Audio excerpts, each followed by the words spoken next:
I was lucky enough to not see the bodies that were in the cars, but I drove past every single one of them multiple times. And it truly felt apocalyptic. Truly, I've never seen that in any other place that I've been.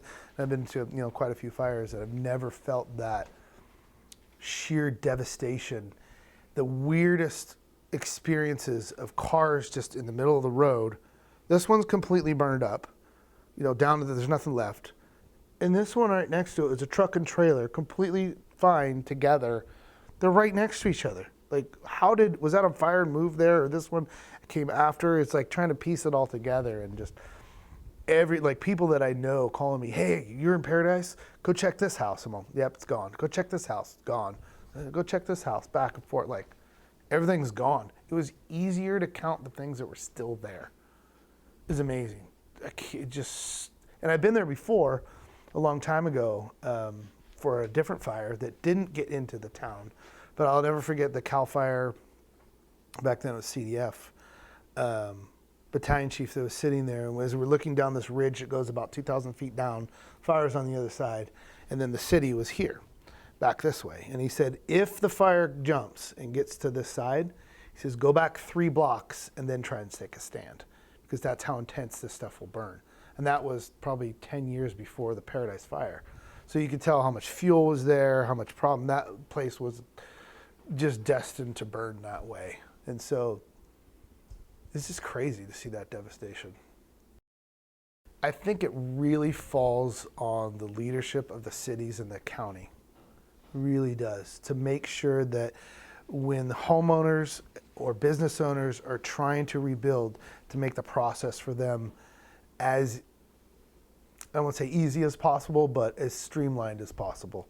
Because there's some people that had an easy time with it, and there's some people that either didn't have the information or for whatever reason had a really hard time with it. And I don't know if it's socioeconomic class or just knowledge of stuff or whatever it is, but some people are doing really great in recovery, and other people are just struggling or have moved away and they're gone and they can never come back.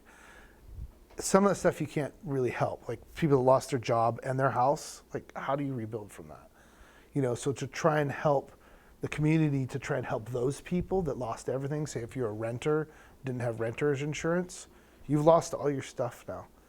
It's hard to rebuild from zero. You can do it, but you need help from your community, and that's why we should all help each other and be together and just really take care of each other, because it's devastating to lose.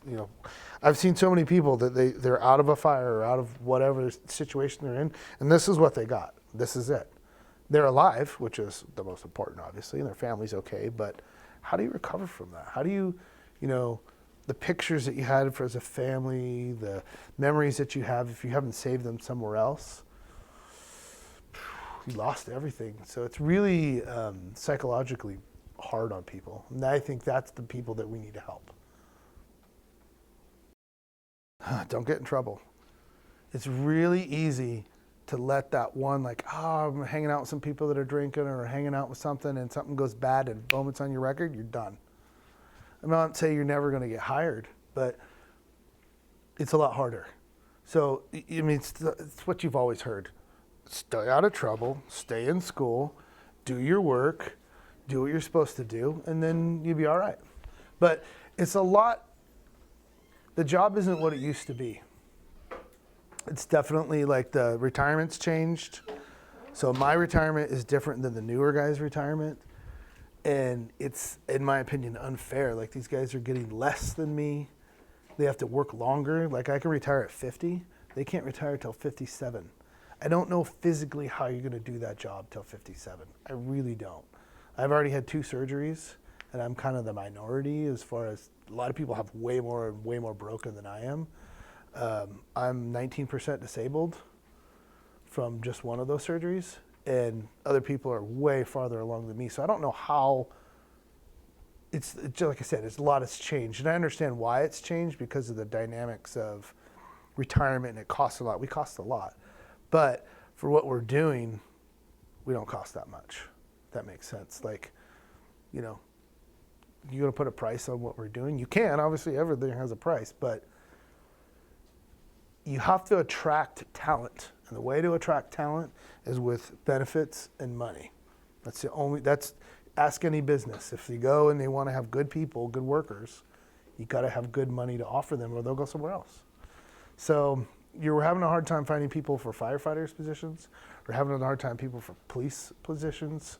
It's because nobody wants to do it because it's a thankless and hard job, but it needs people to do it. So the trades are something that, you know, if you're going to go to college and you do stuff like that and you're going to go on, that's awesome. And if you get a job that you're passionate about, just follow that. But if you're unsure and you want to work with your hands or something like that, and you want to be in a really rewarding career, firefighting is really good. And there's cool ways that you could try it too. You can be a volunteer first. So it doesn't cost you anything, right? You didn't do any schooling. Then they'll send you to school if they want. You can do all the training. And I did all of my training at the Santa Rosa Junior College. Everything.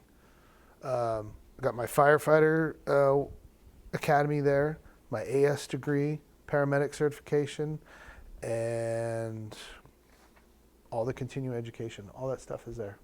So it's pretty cool. It's really local, and I mean, it's a lot cheaper than a 4-year degree, but you won't make the money as a 4-year degree, but it's a pretty rewarding job.